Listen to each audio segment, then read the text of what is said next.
All right, we're recording. Hey, everybody. So if you're just now starting, this is Kari and Kari Sammons. We live in New Albany, Ohio, yeah. which is a suburb of Columbus. And we know a lot of you on here, but some of you are new faces and new friends that we have gotten linked up because of everything that's happening in the world and this curiosity about what we want to do with our kids this coming school year. And so I want to launch into this. We kind of thought that a good way to start this off was just saying, first of all, like we feel the stress that is kind of the current going on in the current situation with the wishy-washiness of every single day we wake up and we're like, what's the new news going to be today? And just that hard decision of, do we send our kids back to school with masks or social distancing or without getting to play on the playground? Or do we make our own decisions about, anyhow, go ahead. I'll say this, a year ago, some of y'all were like, that Sammons family, homeschooling, they're nuts.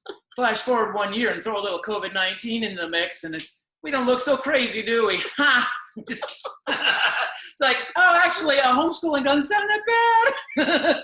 Oh, they're doing a call. I'm jumping on. He did not just drink before this call. That's hilarious. I'm kidding. No, we truly, it was it felt like a big radical decision for us to decide to homeschool. And we're going to rewind a little bit and tell you some of our journey and how we got to this decision. But never in a million years did we realize that we decided the perfect time ever to try homeschooling. We lucked out. And I will tell you, last spring, when everything shut down and we were all forced at home and everyone went to virtual, like kind of the school districts just had to scramble to do this virtual learning. And we were really empathizing with so many of you out there and so many of the families that are like, oh my gosh, this is so hard because we have this kid on this computer and this device and they're all trying to like be accountable to all these different teachers and all these different timelines. And right then is when we realized, oh my gosh, this actual like legit homeschool, not the, the kind of scrambled together virtual learning was so easy and so peaceful compared to what we were hearing and seeing from so many of our friends. We had an amazing year and we had a lot of fears going into it, but those fears went away pretty quickly. So just to kind of rewind, let's tell them a little bit of the backstory of how it is that we even decided last year to homeschool. Well, I'll start and then you can jump in. So perfect. My story on this is, our kids were going to New Albany Public, which if you're not from Ohio, it's a very good public school. And it's part of the reason why we moved to New Albany, good schools. But I was kind of feeling like, as good of a school as it is, they only have so many resources and they can only love on the kids individually so much. So there's some limitation there. When we would go to parent-teacher conferences, it was a little disconnected. It was always kind of a struggle to feel like I knew what my kid was doing and what they were learning and how I could help. Kari kind of mentioned that. So I was kind of thinking, is there an alternative? Our kids may stay at New Albany Public forever, but is there another option? So I was already kind of thinking like, what is the best for my child so that they can get the best individualized attention they can get so that they're the person that they are, and God designed them to be, can come out and shine.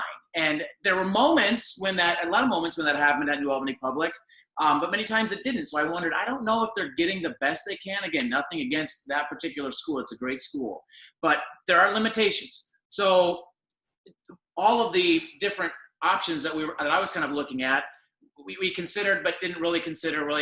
There wasn't enough interest there for us to make the jump to these alternative schools or a smaller classical a Christian school in Dublin, which is 20 minutes from here. So we just kind of didn't really pursue those options, and we just figured, well, we'll stay here.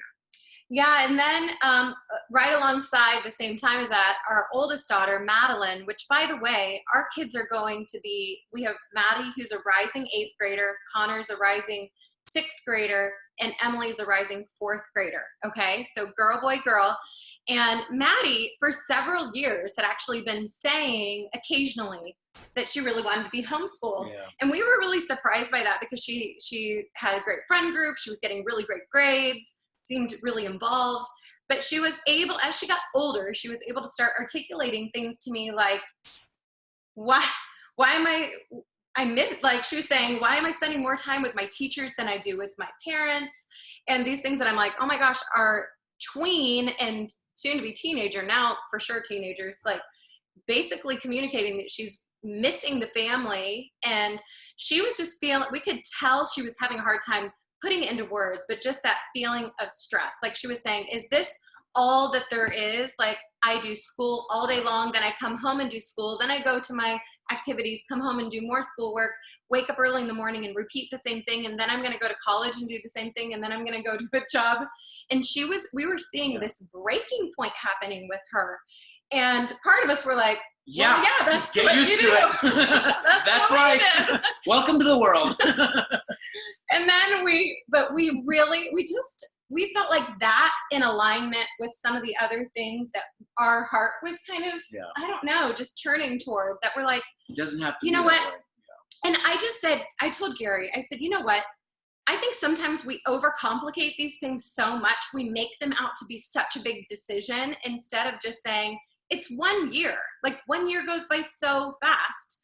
What do we have to lose by trying something new and interesting, creative? And so we decided to go. We got invited by our friends Annette and Jeremy Jukes to go to this really wonderful homeschooling conference back last spring, the spring of 2019. And it's a conference that we're gonna, if you're taking notes, which I recommend getting a notepad or the notes thing on your phone out, but it's called Teach Them Diligently. The website is teachthemdiligently.net. So it's a fabulous organization. Yeah, it's actually a really great website full of resources, and they do all sorts of conventions around the country, and now they're trying to shift to doing some stuff online. So we've just recently registered for the online convention.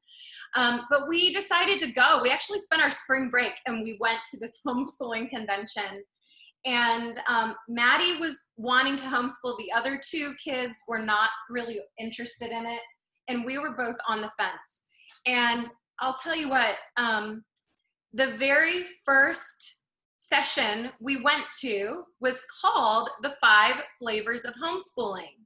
And I'm going to pivot our talk right now to just talk about kind of what we learned from that very first session. Her name was Sonia Schaefer, and she actually travels around the country and teaches seminars on homeschooling. One of the things that we loved about is that she talked about the different styles, the different flavors. And what we heard from her that day in that very first session, somehow for both of us, it just took some of the fear away. It took me from being very I went to that convention thinking, I know we're considering this homeschool thing, but I don't see it happening. And after I saw her presentation, I went to, wow, this could really work. I mean, literally, it was a 26-minute presentation. There's a YouTube video, which we'll give you in a moment, but it's very powerful. Go ahead. Yeah, video. Yes. And it just opened our eyes that maybe the ideas that we had of what homeschooling has to look like from people that had modeled it for us or from things that we'd read about, it didn't have to look like all those things. Like we can create our own experience for our kids and our family. And I know we feel blessed and unique that both of us have the ability to participate. And not everybody has everybody that. can. Yeah. But regardless of if you are a mom or a dad that would be the primary home educator or the primary one that's helping manage the virtual learning, it really has to be a whole family agreement. And that was one of the things that we really took away from that conference too, is that there needs to be buy-in from the whole family, because at some point, multiple times through the year, you're going to have bumps in the road, you're going to hit hurdles, and you don't want one of the spouses saying, I told you so. you really want, when you get to those hard points, you want as spouses to be able to like work through it together, or as a family, as a kids, maybe you're a single parent with kids, that you can say, okay, we knew that this was going to be, we knew that this is new and it's sometimes hard and uncomfortable. We can work through this. Not like, okay, I'm just going to put you on the bus tomorrow and send you back to school. So if you were looking for that presentation, so should we direct them to that? And I'm going to type it in. So it's, if you YouTube the 5 Flavors of Homeschooling. Her name is Sonia Schaefer. I just went on a run before this meeting, and I listened to it again right before this call. So I just got done. It's 26 minutes long. But she goes through the 5 flavors. The 5 flavors are traditional, classical, Charlotte Mason, unit studies, and unschooling. Okay? Traditional, classical, Charlotte Mason, unit studies, and unschooling. We do not have time to go through all 5 of those. Oh, I forgot to bring my printout down. By her going through those 5 main flavors of homeschooling, you learn what style of homeschooling you think is good for your family. Because when you start, if you have never done it before, you're overwhelmed like we were. You don't even know where to start. But it puts a framework around it's a starting point for your family, right? Because then once you figure out, okay, I think we're a classical and Charlotte Mason mix, possibly. Then she directs you to the curriculum or set of curriculums that would be appropriate for those styles, okay? So it really starts to narrow in the focus. And she talks about, how you don't have to be tied to that curriculum. You can make it, whatever you want, but at least it gives you some direction. Yes. And to circle back to what we talked about in the very beginning of all of you jumping on here, I know that a lot of you are right now trying to decide between just doing your school, maybe you're leaning more towards doing your school's virtual online option and more of a plug and play. I know that there are a lot of you though that feel a little bit skeptical about that because of all of the screen time. That was one of the things that I know so many friends shared with us concerns back in the spring, is that they had their kids on screens so much of the day. And that was one of the things that we've loved about our homeschool journey, is that the kids are only on screens. Yeah, there's very little screen time. There's actually no screen time that's like woven into our curriculum. We've kind of added in. And if you like screen time and you like the plug and play nature of that, you can find curriculum that are completely online. Totally online. That's not our favorite thing. Yes. So if you're, and I think one of the things that I'm hoping that some of you have as a takeaway from this is permission to take, even if it's just a few days, to examine some of the other homeschooling options out there. If you're not feeling totally fully like on board with your school thing and feeling like I still feel a little wishy-washy about that, watch the video. Give yourself permission to, if nothing else, watch that YouTube video that we just mentioned. It's 26 minutes or something. And she actually has I was taking notes the whole time, but at the very end, she actually shares the link of her downloaded notes. And what we're going to do is just give you some of our bullet points, some of our top bullet points from her, because we know not everybody's going to go and listen to that anyhow. And before you do that, one thing I wanted to share when we talk about curriculum, one of the fears that I had, and if you're considering homeschooling, you probably have this fear, because I hear it from people all the time. You think to yourself, I couldn't do what you're doing. I couldn't teach my kids. I wouldn't even know where to start. Well, that's exactly the way we felt. Like, that's what I always told people who were homeschooling. I'm like, I don't even see how you do it. I couldn't see myself doing that. Well, the great thing is the curriculum, when we say curriculum, like, it's not like they give you some content and they say, come up with a lesson plan to teach that content. They literally, if this was what you want, they will tell you exactly what to say and do every single day. In every subject, if that's what you want. You can find curriculum that will tell you exactly what to do. There's a math curriculum that I chose for Emily, who's our youngest, 3rd grader, who struggles in math, was struggling.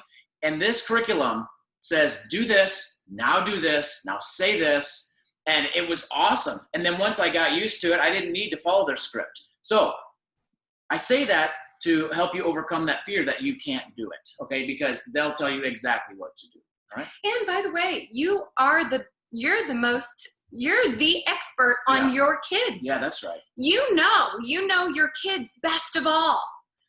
And so you can take even an out of the box curriculum and still just trust your instincts with it. Yeah, you can make it whatever you want to make it. Yeah. You don't have to follow their script. You can pick this and pick that and make it pizza a million different ways. But yeah. So the quote at the beginning of her seminar said, "Homeschooling does not have to look like school at home." And that was something that and we were actually forewarned that it might take some time to get used to, almost like untrain ourselves. I didn't know what that meant till we got into it. It took me a while to understand that concept. Yeah, like the idea of you have to be sitting a certain way with your, with the bell ringing at a certain time. I literally was like trying to picture what school, like we just finished our basement. I'm like, I'm going to set up chairs in the basement and they're going to sit there and we've got one wall that's like a chalkboard wall and I'll be doing the chalkboarding and I want it to look exactly like school because that's what I thought it had to look like. But because that was our frame of reference. That was your frame of reference. That's all we experienced. That's the way the school has to do it because they have 26 kids to deal with, but you've only got your 2 or 3. So. And a friend of ours in our neighborhood told us some wise words because we were like, well, maybe we'll homeschool, but we'll like outsource it. We'll maybe hire somebody that can come and be a teacher. And this friend, Jeff, he said, he was raised homeschooled, and he said, nobody cares as much as you guys do about your kids' education. Yeah. Nobody else, like no one who, like no matter how awesome of a teacher and professional they are, no one cares as much as you guys about your kids' education. So that was a full circle moment for me, because if you remember my story of wanting the best for my kids and wanting to find that teacher that would pull out the best in them. And when he said that, God was telling me, Gary, it's you and Kari. Like, you are going to get the most out of your kids. You love them. You're going to find the whatever they need that will draw out the most in them. There's no one who can do that better than you. And I didn't believe him when he said that, because like, no, there's teachers who would do a far better job than me. That ain't true. That ain't true. Because they don't have the time or energy. As much as they would love my kids, they can't do it as much as I can. So that's fact. But it makes me emotional. Yeah, absolutely. So, okay, I dropped a link in there in the chat that says simplycm.com/workshop-5-flavors. That's actually for her workshop notes on this seminar. So you might even love downloading that first before you listen to it, and you can jot your notes in there. But so here is an overview of the 5, and this is just the major styles. Of course, there's like little subsets under these even, but the 5, Gary just went through them really quickly, but if you're wanting to write them down, would be traditional. And the traditional model is more of textbook, workbook which based. you're used to in school. Yep. Yeah. And I'm going to give you like a key word that goes with each of these styles, okay? The focus of the kind of learning with traditional is more of to know the material. So the word is know. Yeah, right? So it's using tests and quizzing them to make sure that the knowledge is... Not N-O, like your kids telling you, no, I'm not going to do school today. K-N-O-W. Yes. Okay, and then the classical model is more of, it kind of goes in this cycle. Yes. Hey, Katie King, I need you to laugh at my dumb jokes because you're on my screen, and when I tell a joke, you're the only person I can see. So even if it's not funny, you have to laugh, okay? Because I need that confirmation, okay? All right. All right, now I can see John and Michelle laughing, and I feel better. Now you're laughing. Okay, I feel much better. All right. This Zoom thing, I'm like, man, this is a tough audience. I know. Oh, my God. Feel free. And you know what? Feel free. If you want to unmute and chime in on something, especially some of our friends that have tried homeschooling or know anything at all about some of these topics that we're talking about, feel free to please chime in. Yeah. Okay, so classical is the second style that she focuses on. And that is, it's more of this like cycle of learning. And when in the younger ages, it's a lot of memorizing facts and kind of, they call it the trivium, that they're kind of absorbing tons of facts and information. And then as they get older, you're teaching the kids how to use logic to know and to think for themselves. So that's kind of the key word for classical is it's intense. It's an intense. more of Classical a model rigorous. is rigorous. Yeah, rigorous. They're all can be rigorous, but classical is known for being rigorous. And the word would be to know or To think. To think. They teach kids to think. To think. So traditional is know, classical is think. To think. They teach them to think. Okay, Charlotte Mason is the third style, which neither of us had ever heard of before. And it turns out when we did the little inventory that Charlotte Mason scored the highest for both of us, okay? And Charlotte Mason, she was actually a British educator who taught this way. And she used a lot incorporated literature that she calls living books. So you're actually using books rather than textbooks, like books that actually talk about, the wars and the experience, so that the kids have, it emphasizes living ideas rather than dry facts. It's the difference between reading a textbook about a bagpipe and reading a story about a character who from Scotland who's carrying a bagpipe, right? It's living literature, right? And the word that goes with Charlotte Mason is grow. The goal of the education is kind of like instilling a lifelong love of learning. Yep. Okay? And then unit studies is style number 4. And this is where you take a common theme and you arrange all the school subjects around that theme. So for example, if you're studying bagpipes, yep. Then your spelling words would even be words maybe around bagpipes and Scotland and different things like that. Yep. You would maybe create a bagpipe out of, a paper bag. And she talks about this in the video, right? Have them make a bagpipe. And for math, you can measure how much air can you fit in that bag that's in the bagpipe, and how would you measure it? How do you measure that cube, right? So or something maybe even a little bit more interesting. If your kids are like super into learning about traveling to Norway. Did you just say I'm not interesting? Well, I just don't know that a bagpipe model is going to relate to everybody. You got to go, hey, the subject is bagpipe. Okay. Okay, and then unschooling is, I forgot the word that goes with unit studies. It's do. Do. So it's a lot more, she describes it, the kids are active, they're learning as they're moving, a lot of activity. Yeah, she said if your kid has a shorter attention span and needs different things and can't just follow a script, then unschooling is great. I'm sorry. Unit studies. Unit studies is great for them. Okay, and then the 5th style is unschooling, which I had a totally wrong impression of what unschooling was. But as it turns out, I think unschooling suits my personality style, and both of us now, after a year of doing homeschool, realize we're more unschooling than we think. Yeah, and so what unschooling is, it's more child-directed. It's feeding the interest of your kids. So when their interest changes, that you can shift what you're doing to find materials that meet their passions. She said, you wake up, you ask your kid, what are you interested in learning about today? Matchbox cars. Great, let's learn about matchbox cars. And everything you study about that day is matchbox cars. All kinds of facets of matchbox cars, right? So, it's just more kids passion-led. Yep.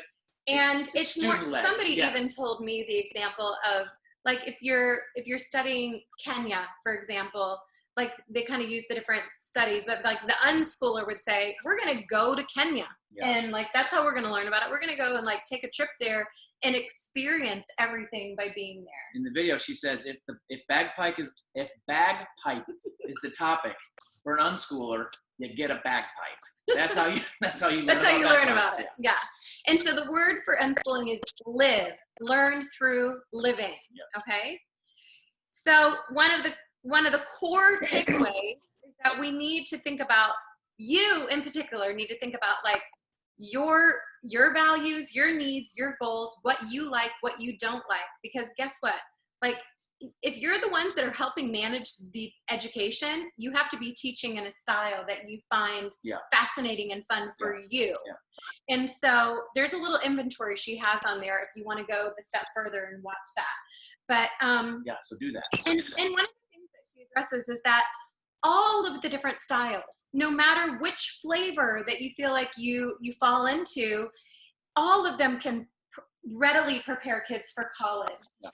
It's not, sometimes we get misconceptions about different styles. I like that she says not only, or more importantly, than getting them ready for college, they all get them ready for life. And she said, I'm like, wow, that is ultimately the goal. In fact, I can even very much relate to that in this year of homeschooling.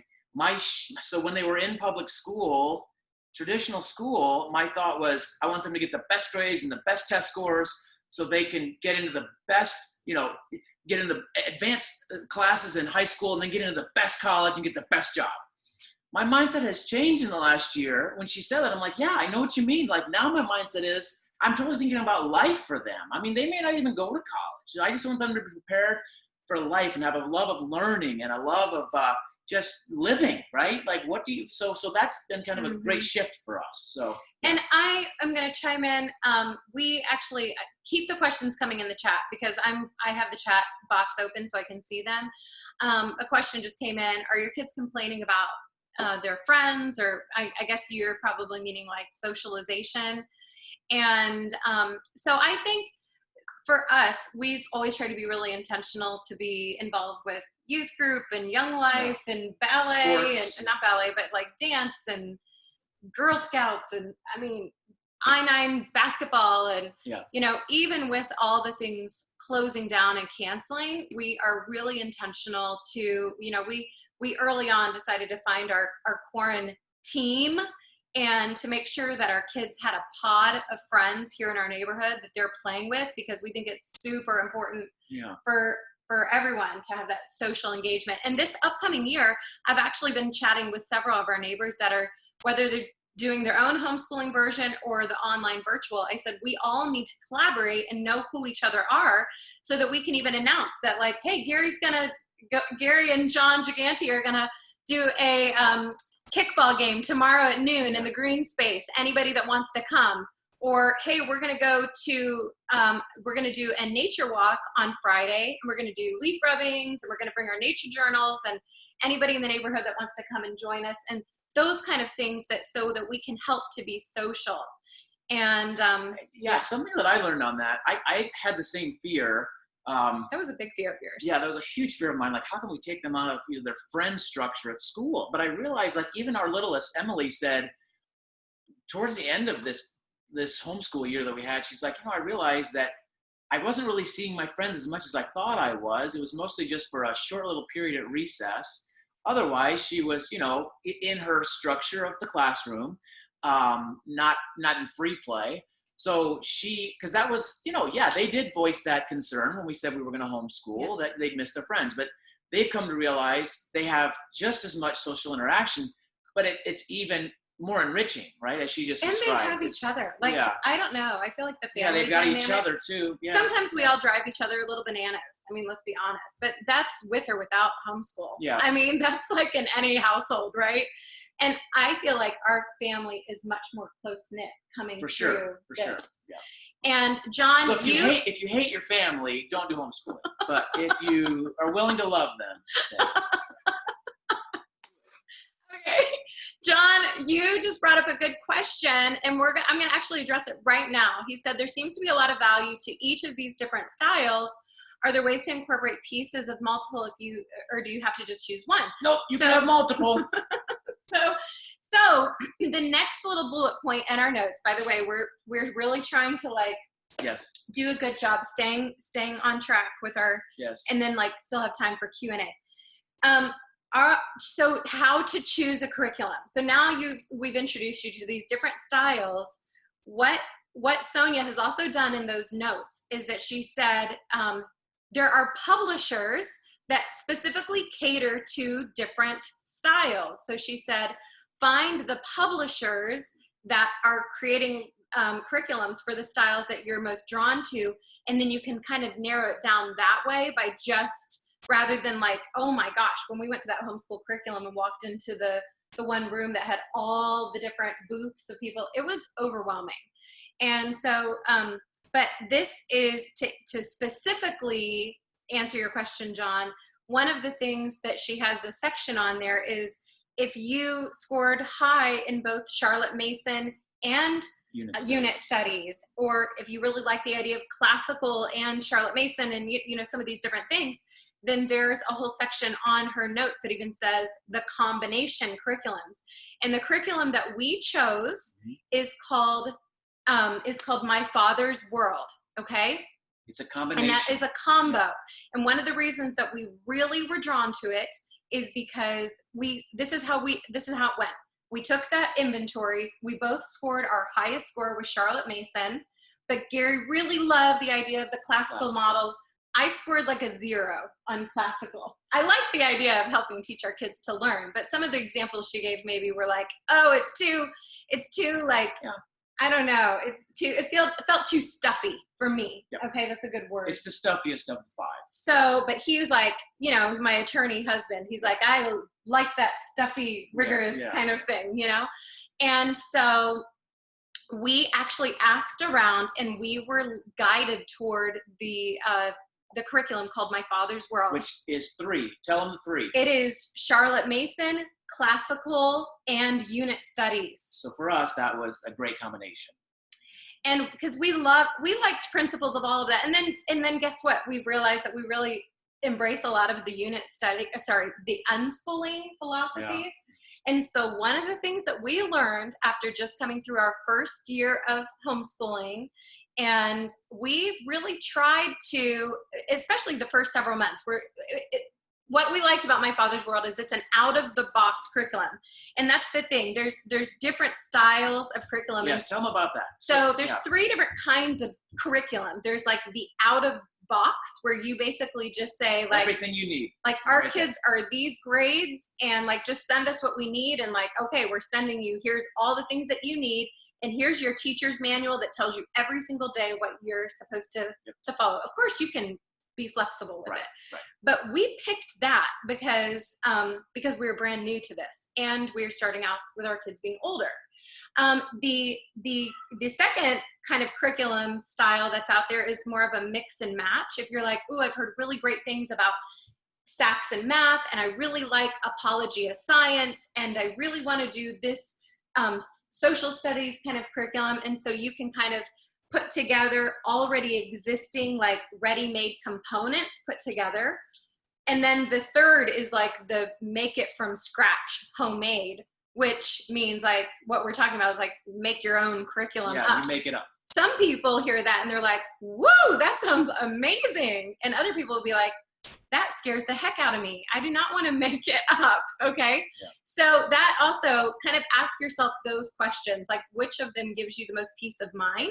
And if you're a first timer, just pick something out of the box. You don't have to, but if you're feeling insecure about it, just pick something out of the box. And I know this feels like a commercial for My Father's World, but one of the things that we liked about that also is it actually, they have written some of their own curriculum, but they actually kind of had already done the heavy lifting of vetting out some of the best science, math, language arts stuff that they recommended that came as part of the box curriculum. Yep. So that's kind of the info about that.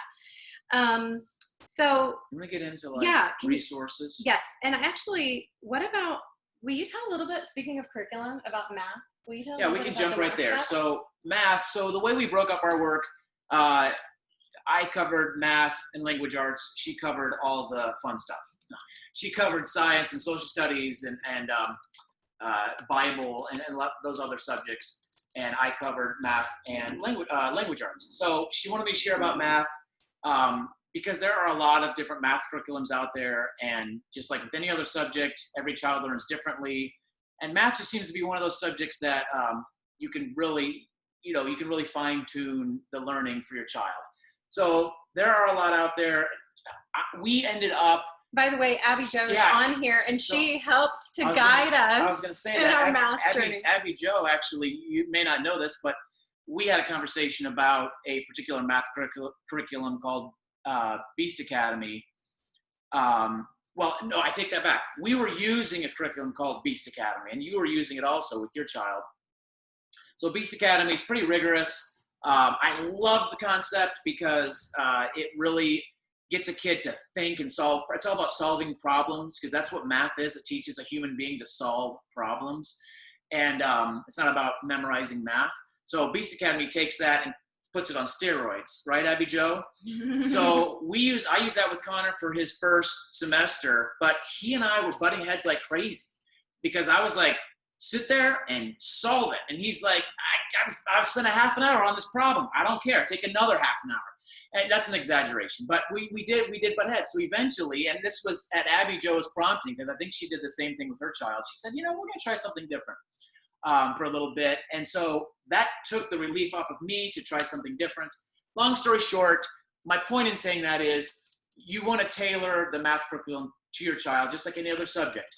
But I also want to give you so sticking on math for a second longer, there's even Charlotte Mason curriculums for math. So Life of Fred is you read a story, it's all literature based. And from that story, this story about Fred, you solve problems. So there's Charlotte Mason, there's traditional. There are. What is that resource? I'm going to type it in. Yep, I'll give it to him in a second. Oh, okay. Hold on. So there's all kinds of, there's Spiral where they're constantly learning, reinforcing the learning of things. There's mastery, so you master a subject and you move on to the next. But where you want to go if you're for any curriculum questions or additional curriculum questions, particularly for math, is Kathy Duffy Reviews.com is one that we like. Kathy Duffy, right here. Kathy Duffy. With a C. Yep. Okay. CATHYDUFFY Reviews.com. So whenever I found myself needing to research a curriculum or looking for new ideas or ways to help my kid learn, and there's lots of resources out there. I'm just giving you one that I liked. Kathy Duffy Reviews. She reviews all the and if you're homeschooling, you probably know who Kathy Duffy is, but she reviews all the curriculums and she's fairly objective.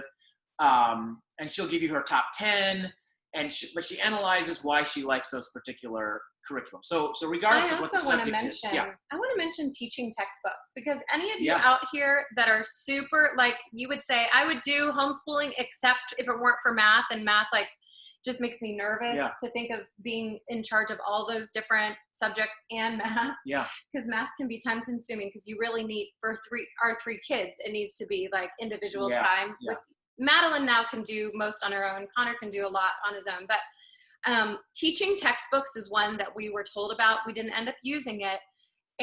But if it had just been me, there's a good chance that I might have ended up using that curriculum, because it is more kid-led, student-led, where they can do that on the computer, and it helps to quiz them and do all that. So if you want to be more hands-off and just let the program instruct them, there are great options for that. Teaching textbooks, we've heard, is fantastic. We consider using it. Yeah. If math freaks you out, consider teaching textbooks. So I had one more thing to add on that, but I forgot, so that's okay. Well, I wanted to circle back to math. Hold on. I do have one more thing to say. Your curriculum that you choose. So if you choose, let's say, My Father's World, it will make suggestions for you as to what math would be appropriate for your kid. So you can just go with that if you don't know what to use. So go ahead. And he didn't say this. I thought he was going to mention this, but Gary was still, we were moving forward, baby stepping our way towards deciding to do homeschool. And once he started diving into the math curriculums, that's actually what lit the fire for him. Yeah. I think just that he realized, oh my goodness, I could actually handpick something that's going to be perfect for each of our kids, that's going to resonate. And even with Connor, he thought he picked something that was going to be great, and it ended up causing friction, but that we could change it midway through the year, and that we had permission to do that. I just think it's empowering. It's really empowering. Yep. So feel free to keep the math questions or any of the curriculum stuff coming. There's some good conversation happening in the chat. I want to shift now to make sure we have time to cover. So before we do the legal side and how to get started, I just wanted to answer this question. I get a lot of questions about how much time of the day does it take how much time to homeschool your kids? And really, it can be as much or as little as you want. And what we found on our journey, and we were forewarned, we were told by all of the people at the convention and all of our homeschooling friends, that you need to do less, which seems counterintuitive of the way that we're hardwired. Yeah. And the way that we went through this traditional model. We are check box people. Like if it's there, we check the box and get it done. But we've learned through this year. That we were doing too much. We were doing too much even. And we went to, we hired a professional homeschool assessment assessor at the end of the school year. Yeah. And our kids got to present all of the work that they did and kind of what they learned in all their different subjects. I mean, honestly, they just presented like tiny little snippets. Yeah. And then we had a private conversation with her at the end, and we said, we're brand new. We really want your feedback. And she said, well, I'll just say in a nice way that I think you guys went above and beyond what you needed to do. She said we were doing too much. So. And because our concern is we want to be able to leave more room for the kids' passions to lead. Like for Connor that is passionate on like movie making and maybe programming video games, and Emily that really wants to learn to sew and ride horses. Yeah. Like we want to create more space for that. And what we were finding, we were telling our kids like, you guys, anything that you want to learn, you can do, we'll figure it out. And they're like, we don't want it. There's no time. Because you fit all this stuff we felt we had to fit in. And I'll add to that. I think there's two reasons why I think our first year, we felt we needed to do so much. One reason is because we're check the box people, and we felt like, we had to get it all in. It was our first time, so we didn't want to make our kids dummies, and be responsible for it and have them curse us the rest of their life. But the other is this. So I'll just be honest and raw here. Like it's kind of the mindset of having been in public school. And again, this is not a knock on public school, but it can be. Let's all admit, like it can be a little bit competitive, and you want to make sure your kid doesn't fall behind and they do well enough in this test so they can be eligible for this program. And so I'm taking my kids out of this competitive environment, and competitive is not the right word, but you want the best for your kid in that school. But the point is, I didn't want them to fall behind. And so I'm like, I got to do all that I can so that if you go back into that school, you're not going to fall behind.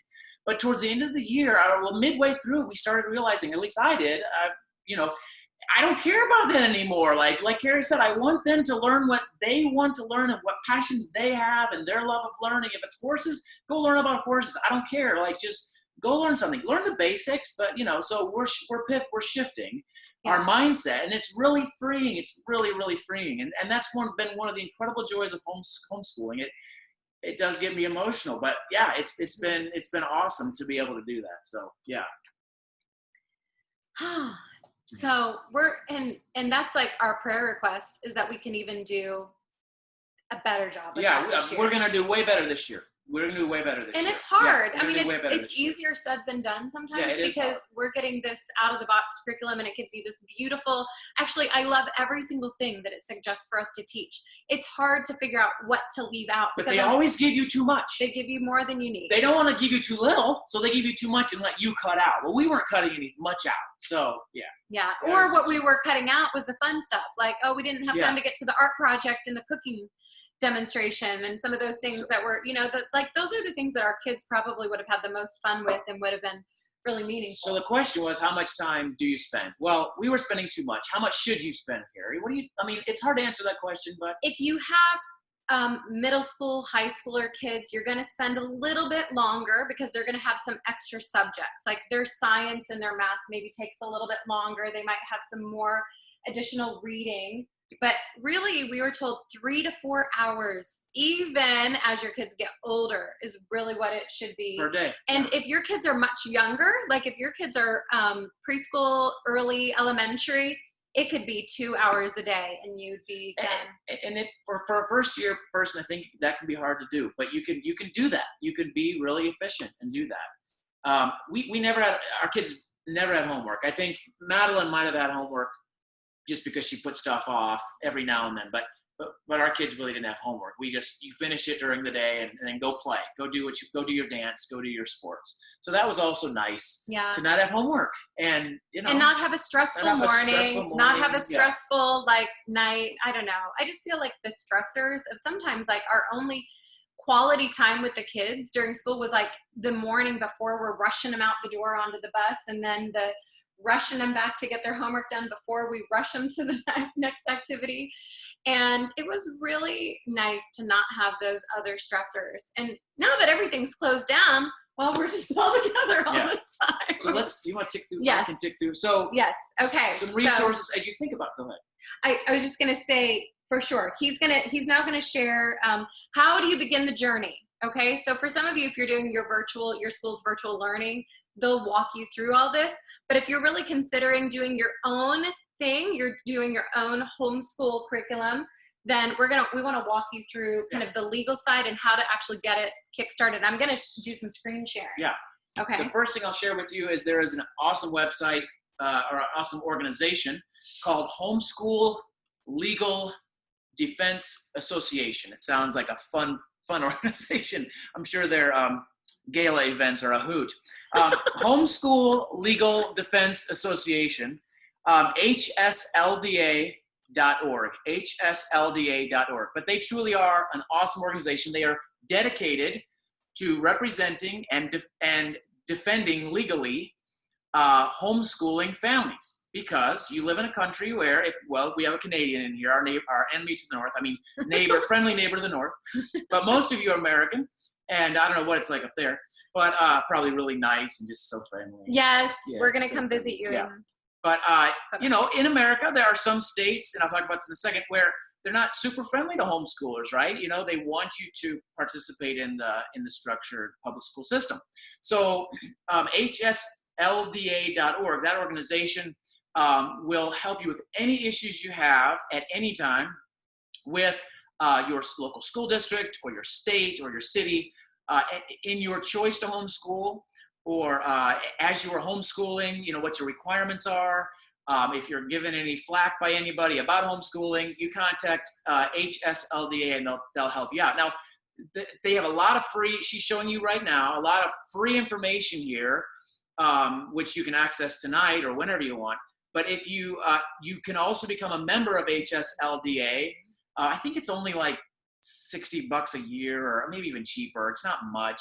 And that gives you greater access. It gives you that actual defense. If you need help, you can reach out to their lawyers, and their lawyers will walk you through. If your principal or your school district's giving you a hard time or whatever, And we don't mean to freak you out, because in our first year, we never had any issues at all. No. So there's 3 states, there's 3 types of states, and she's showing you here now. There are type A states, which are more rigorous with their homeschooling requirements. So they've got 4, but there's really 3. So there's high regulation states. So those are the purple ones up there in the Northeast. They're really stuffy in the Northeast, I guess. So those are high regulation states. They're going to require more proof of what you're doing. They want more review of what you're doing, right? Like the 180 days of school days, which, they're going to probably want proof of that. Yeah, more so than the second type. We've been tracking it, but they don't ask to see it in Ohio. Yeah, so moderate regulation, for example, Ohio, all that is required in Ohio, and that's a moderate regulation state, is that and I'll go through these 5 steps, but I'll do that right now. So if you're in Ohio, and this gives you an example of what is typical of a moderate regulation state, you just have to file an annual notification form. So you let your local school district know. You can't first reach out to your school and say, I'm homeschooling, what do I need to do? They will likely tell you, fill out the annual notification form, which I believe you can find on this website. You can Google it. But in Ohio, it's called the Ohio Annual Notification Form. Simply informing your school that you are going to be homeschooling. Can I show this on the CHIA website? You might be able to. Yeah. So you fill out that form, submit it to them. So I submitted it to our school administrator. You have to be a high school graduate to homeschool your kids. You have to teach the required subjects. So they tell you which subjects you have to teach. And it's going to be, in any curriculum you pick, they're going to cover the subject. So it's math, science, language arts, all the ones you're familiar with. So you have to teach the required subjects. You have to teach 900 hours. So in Ohio, you have to have 900 hours. So you can do the math, but honestly, people, anything is school. If your kids go out and play on the play set after they're done doing math, that's school. If you take them to Target and they learn how to add up, $5 of toys that they want to buy, that's math, right? So everything is school. So it's not hard to come up with 900 hours of school, all right? And you don't even have to, in Ohio, a moderate state, you don't even have to show those 900 hours. You just have to attest that you did have your kid in school for 900 hours in that school year. The last fifth thing you need to do is at the end of the year, you do an assessment in one of two ways. Okay, in Ohio, there's one of two things you can do to prove that you successfully homeschooled your child. The first way is you can take a test. So they have a standardized test that's pretty non-rigorous. And as long as your child scores in the 25th percentile, so the bottom 25% on that test, you pass, okay? The second way to do it, to prove that you successfully homeschooled your child, which is the way we chose, and she already mentioned it, we went to a paid homeschool assessor, and I think we paid her, what, $60? Total. $50 total, and we spent like 2 hours with her. She was a gem. And she reviews, you bring in kind of a sampling of what you shared, what you taught your kid that year. Yeah, it was a portfolio review. And it was fun and enjoyable for the kids. They get to talk about a little bit about what they learned that year, or whatever they want to share. They shared one of their projects. That's about it. So then she feels that she completes a form that says, Gary and Kari Sammons successfully educated their child to the state's satisfactory standards. And that's it. So again, 5 steps. Fill out the form at the beginning of the year, be a high school graduate, teach the required subjects, 900 hours per year. Step 5 is at the end of the year, do an annual assessment. All of those 5 steps are on that website, HSLDA, okay? So if you click on Ohio, on the hslda.org website, it'll tell you all those 5 steps and give you more detail about those. But so that's an example of what a state requires. Again, Ohio is a moderate state, so they're a B state, I call them. There are C states that don't require hardly anything. So I don't know which states those are, but they're very low requirements. You just have, you're kind of on your own, right? So I don't know which states those are, but so find out what kind of state you have and what the requirements are in your state. Another great resource Kari mentioned is, I was just on that scrolling through so much of that. It's CHIO, and that's for Ohio. If you live in Ohio, Christian Home Educators of Ohio. So it's CHEOhome.org. CHEOhome.org, and this is specific for Ohio again. But I just want to. It's a Christian organization. Yeah, and from the like Christians. HSLDA website, when you click through there, you can find your state-specific website that has all of those detailed things that you can find on there. Yep. So at a high level, those are some of our favorite resources. Great place to get started. Kari was kind of scrolling through, but if you just start with hslda.org, if you're in Ohio, go to chiohome.org. If you're not in Ohio, if you're in Pennsylvania, or North Carolina, just type in North Carolina homeschooling, and you'll find the top websites that cover what you need to know to homeschool your kids in North Carolina. So there's lots of also Facebook groups. So go to Facebook and search for groups in your state, North Carolina homeschooling in Facebook, and you'll find lots of great groups and resources there. There's an abundance of resources. Don't overwhelm yourself. I would recommend just finding a good couple, 2 or 3, and narrow it there. But that's our recommendation as you get started. So, and if you have specific questions about what resources to use, feel free to reach out to us. Yeah, anytime. So I want to shift now into open Q&A. We're almost to our 1 hour mark. And so I love hearing from all of you too. And as we do Q&A, I want anybody that's on here that has already done homeschooling or dipped their toe in the water or has experience with anything to please feel free to chime in. It's nice to hear from others. And Katie King, because you already typed a few questions out to me, would you mind unmuting yourself and asking those just so everyone can hear, and then we can start with those? Okay. Yes. Hi. Okay. So I guess my first question is just knowing your background with your own personal careers, how you balanced the homeschool stuff with working from home. So that's like the first part of it, but then also just kind of piggybacking off of that, how you managed 3 different kids' schedules, and how, because I know you mentioned like maybe 3 to 4 hours a day for your kiddos, but I'm even thinking like for mine who are preschool, 1st and 2nd, even 2 hours seems almost like not enough time to hit all the subjects for 3 different kids. Yeah. Super good questions. Great questions. Okay, so let's start with that question. I'm going to start with that question first. Yeah. So one of the reasons we picked My Father's World curriculum. By the way, we don't get paid by My Father's World, just so you know. But it's the one that we've used, and we've only tried it 1 year. So one of the reasons we picked it those because we could team teach our kids together. And when we were asking professional homeschool speakers in this homeschool speaking circuit, the ones that we were really resonating with, we went up and had private conversations with, and we said, here's our unique situation. We run our own business. Our kids are not like, like they're in the middle ages of school. And they're 2 years apart. So if you don't know, we have a 13, an 11, and a 9 now. They were 12.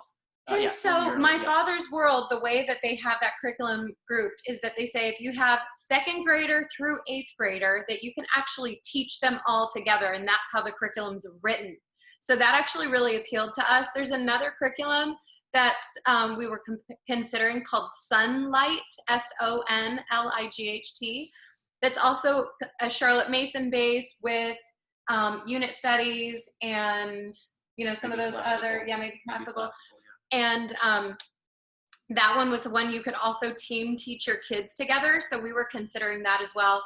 We decided, we know a lot of people in our situation may have preferred to do something that's an online model where you can kind of plug and play with your kids because of running a business and different things. But we just felt personally, we felt really passionate about trying to get them off the screens and kind of taking the challenge.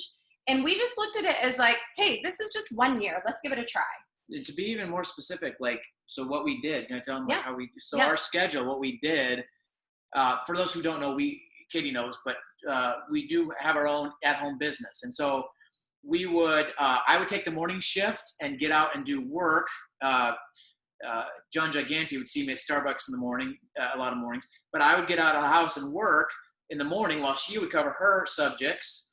And then I would come home in the early afternoon or after lunch and start my subjects with the kids, and she would get work done. So that's how we did it for us. Now, and I made a little on our chalkboard in the kitchen. Every single kid had their own little things that they could do every day on their own, that they could choose what time, their chore or their handwriting or their typing on the computer or some of these different things that we figured out what they could do on their own, and we let them kind of self-regulate. So when Gary came home and was doing math, he had to just work with Emily for 20 minutes and just work with Connor. So they had things they could be doing and getting done while Gary was working. That's a very good point. And I was in the office doing our job. You'll figure out your most efficient way. We were not, if we were to look at our very first few weeks, we were probably not that efficient, but we got more and more efficient. I will tell you this, second semester was way easier than first semester last year because we were brand new at it, but we were way more efficient because you figure out your schedule, whatever works for you. Obviously, you may not have a husband who can our situation where you can do what we do. You might have a husband who works out of the home and may only be able to help with a little bit in the evenings, if at all. So you'll have to figure out your own situation. We figured out though how to consolidate our schedule a lot. So we often just did a 4-day school week. Yeah. If you can absolutely. You could do it in 4 days and then have a day off to. And we would take a long weekend, or we would go to a field trip day, or just have But her recommendation to find, if you're concerned about that, 2 solutions are find a curriculum where you can teach multiple subjects to multiple kids at one time. Yeah. And then secondarily, there are programs like you can offshore math. Like if you don't have the time to teach math, use the online math curriculum. You don't have to kill yourself, and they're still going to get a good education doing that. So there's ways. I think we answered both of your questions at the same time, didn't we? With that answer. So we made sure there was time for work and school, and some of we both had to decide, like some of my work stuff just had to take a little bit of a second fiddle because especially the first part of the year where I was exhausted at the end of the day after our homeschooling days. I was really mentally and physically exhausted, and I needed to give myself permission to just be all in focused on that. And Probably it was okay. because we were doing too much. Probably. It's true. It's actually true. Yeah. We're learning from that, Yeah. you know, but I think there's extra stress when you're trying things for the first time. Okay. Who else wants to unmute themselves? Some of you are typing questions, but you can unmute. So someone Ashley asked. I want them to sorry. unmute. I want them to play by the fact that we can like see and hear each other. Hey guys. Hi. Hi. Thank you for doing this. I just had a quick question. I think you may have told us already, but what was the name of the contact that you reached out to test your kiddos at the end of the school year? So we found her. We found her from Chio. From Chio, the Chio Okay. website. If you're in Ohio, that's exactly where we found her. That's right. They have a list of probably 10, maybe 8 people who are registered homeschool assessors, and she was the closest one to us. And I think she was in Westerville or Worthington. Yeah, Westerville. So it worked out really well for us. Yeah. But they have. So if you're not in Ohio, you can just Google homeschool assessors if that's what your state requires. Okay. And one more question. My sister's looking into homeschooling. She lives down in Dallas, and she's looking at classical conversations for her curriculum. And that curriculum is kind of, its specialty is being a part of a co-op. So you meet once a week outside of the house. Do you guys know anything about that? See benefit to that? If you could just shed any light on that, I'd appreciate it. You'll tell me where I'm wrong. I was thinking, we didn't cover our bullet point on co-ops, Yeah. so I'm so glad you asked that question. Thank you for saying that. So co-ops be your best friend, right? So particularly if you are, if you're concerned about, having time to teach your kids all by yourself, there are co-op. Co-op is basically a group of parents, homeschooling families that get together in a group, and they kind of share the teaching duties. They kind of create a mini school, but it's not a school. And you meet once a week. And so classical conversation is probably, my understanding is it's probably the most established, robust co-op. There's classical conversation co-ops, I think, everywhere in the country. It's extremely well established. If that's the model you want. Now, classical conversations is my understanding, a strictly classical curriculum model, which is great if that's, the curriculum you want. But I'm sure you can take a piece of that and do other things aside from that. But yeah. And we decided kind of halfway through the year that we could see value in having a co-op day. Yeah. And so what we actually found another different co-op that's close enough to us that's not affiliated with a church and not affiliated with a certain curriculum, but they have a really amazing lineup of different courses that they're going to be scheduling. And it's on Tuesdays. And so you can sign up for as many or as little. And the one that we found is actually going to be, it's like caters to 7th grade through like middle school and high school. But if you have younger siblings, they have classes that the younger siblings can participate in. So we're excited to have that as our Tuesday. They have awesome subjects. I mean, all the basic ones like language arts and math, but then they have like guitar and just really interesting subjects that the kids can choose. All kinds of arts and creative things. And for personally though, for me, and I decided I didn't want to jump into a co-op like right out of the gate, because for me, I felt like I needed to give us permission to just figure out homeschool for our family and what we wanted it to be and look like. And I honestly didn't want to overcommit ourselves and overextend ourselves to an every Tuesday commitment or something. But if that appeals to you, you literally could sign up for, like she said, like Tuesday. They could be at a co-op from 9 a.m. to 3 p.m. And that would be. And that usually means you have to participate too. They usually want you to teach one of the classes or just volunteer in some way to help, share the duties. So that could be a big chunk of your teaching for the week, right? Sharon, you just mentioned that you've done classical conversations for 9 years, and I don't know if you want to even say anything about, like, in your opinion, the pros and cons, or any, just kind of a little infomercial. Sure. So we just finished year 9 of classical conversations. We have loved it. I mean, we have really loved it. Now, when the kids are younger, you can make it more blended with lots of other styles, especially if it's before middle school, because it literally takes about, what would you say? My daughter is here with me. She's finished year 9, including the first year of middle school. That's Eliana. Hi. I wanted her to hear all this. So we're reviewing for this year because things have changed and lots of group rules have changed. So we want to have the flexibility.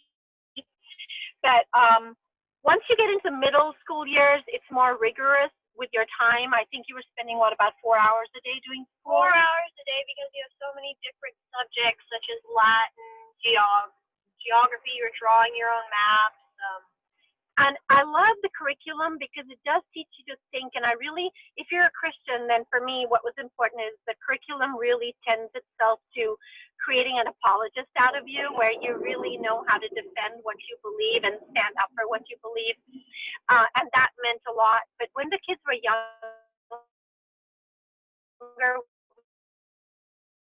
we mix it up a lot. School was maybe 2 hours. They'll do what else do we do? There'll be chants. There will be hand motions. It's a very comprehensive curriculum. We started with it right out the gate because we started when she was almost 5, just a little over 4.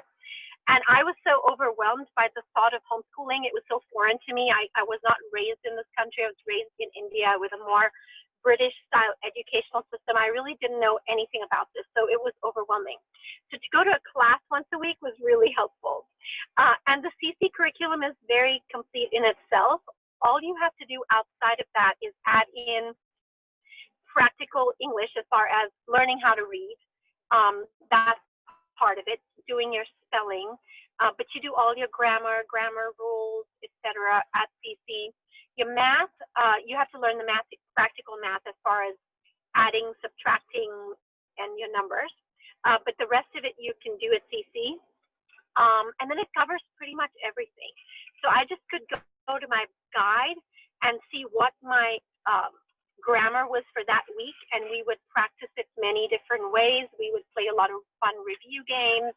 You can take a lot of your board games and turn them into review games.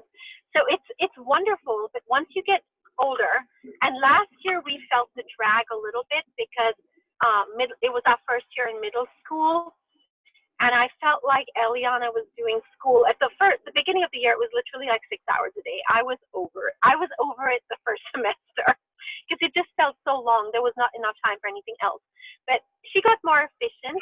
It trains your kids to become self-learning, where they just become self-taught. She can open a textbook and understand the subject, and I was never like that. So I love that she can do that. Then they do things that are incredible, like she can draw the whole world as far as the map goes, the geography, and each country, and the capitals, and the physical features, and things like that I wish I would have learned when I did geography. So they get a real good understanding of the world and the history timeline of the world, because it incorporates the Bible. The Bible timeline is all in there. But as they get older, you might want to mix things up. And so we're here in year 10, and we're rethinking the whole thing. So you're allowed to. Your first year is like your trial and error year. And then you can come to year 10 and you can reassess everything and decide you're not happy with how it is, and you want to change up that year. And I've been wanting to change this up since January. So all this COVID crisis happened at the right time for that, to kind of push me into looking at other options. But I think I love it. For younger kids, I think it can be amazing. Thank you so much for chiming in, because we have so many friends that swear by classical conversations and have had amazing experiences, and they're so glad that that's what they're doing. And so there are classical conversation, like little pods and hubs and groups all around in our community too. Hey Sharon, looks like you're in a hurricane. You might want to take cover. It's actually improved. It's actually improved. It was worse about 20 minutes ago. We were in this parking lot eating Chinese food. And had to move the car because we thought maybe we'd have a tree on the hood or something. It was less tree. All right. Well, thank you for sharing. Thank you for sharing. Oh man. Hey, Kari, I have a question about your pod. So your co-op, the co-op that you guys found, how did you find it since it wasn't through a particular curriculum? Facebook. Really good question. Yes, we actually came to find that from one of my local friends, Chrissy Tiller, that lives in our community, and she's been homeschooling her kids for years. And I actually put a message out at probably around this time last year saying, hey, we're going to homeschool for anybody out there that is in our community and also homeschooling and want that I could connect with. So she's a friend that I connected with in that way, and she let us know. And that particular co-op it meets at a church in Pataskala. Yeah. And it's called Cornerstone Co-op. Cornerstone Co-op, yeah. Yeah. But yeah, you could share Facebook. But Facebook is, yeah, it's almost overwhelming, but you can just go in to the search bar on Facebook and look for Facebook groups in your community. And there's all sorts of groups that just like, you know, the ones that advertise like cool art programs and different, you can go to Ballet Met in the middle of the day for homeschooling families and have special cheap tickets and go to the paint your own pottery place that they do at 11 o'clock on a Tuesday morning for a reduced price for homeschooling families. And many different places. A lot of like businesses tailor to homeschool kids, especially during the day because no one else is there during the day. So there's a lot of really cool resources in the community that we're still learning how to tap into. So it's 9:18. If you need to go, you won't offend us. But if you want to stay and keep asking questions, feel free to stay. We'll stay as long as we need to. But if you need to go, you won't offend us. Hey, Kari, can I chime in really quick for a few more minutes? Really quick. So your local YMCA, there's a good chance your local YMCA has like an once a week afternoon homeschool gym class. Ours does. And if you're not in Ohio, I'm in Tennessee. We have a local organization called THA. It's TATA. It's Tennessee Home Educators Association. And then we have a local one here. That's the Christian one. If you join HSLDA, which is the Legal Defense Fund, if you join them first before you buy your curriculum, you might find that they might have discounts that you can apply a code from HSLDA to curriculum vendors. And then in Tennessee, we don't have the assessors at the end of the year, but there's a couple other things you can do. You either have to be under the school system here, or you have to have an umbrella school. So we use an umbrella school that's nationwide. It's called Home Life Academy. And what we like about them is that we turn in our grades every semester, and then they keep our grades, and at the end of high school, they give us transcripts. So that's helpful because that's something that's not my jam, keeping up with all that stuff, and that's the kind of thing that would make me quit homeschooling. So they do all the administrative stuff for me. And then you can also go to, then you might have locally some homeschool academies. We've got some locally in the Chattanooga area, and they're just like once a week or twice a week or a few mornings a week kind of homeschool academies, and you can pick and choose what courses you want your kids to take there. So if you want them to do science, or you don't want to do all the labs at home, there are places that they can do lab or the higher math. So there are a lot of options, including sports. You can even get involved in all kinds of competitive sports locally with your homeschool association. So it's not, actually, you've got a lot more options homeschooling than you really do when you're not homeschooling. So just check out your local options. Sharon, that was fantastic. You covered a lot of great stuff there. We're like, she's sitting on all these other things one main point is you do have a lot of resources available to you. So two things I wanted to mention. If you're in Ohio, in Central Ohio, there's like, for example, a school in Dublin called Veritas, and they exist. It's a Christian school that exists for homeschool families, and they have specific classes you can take in language arts, maths, the sciences. So if your kid needs You can do as like many or as little days as you want. Yeah, and it's a paid school, of course, but you can do as little. It's kind of set up like a college. You take classes there. So if you want to supplement what you're doing with Veritas, you can. And there's other schools like that. But go ahead. One more thing you mentioned is sports. Don't think that, at least in Ohio, the law is that if you your kids can still participate in all of the extracurricular. So the rule is this.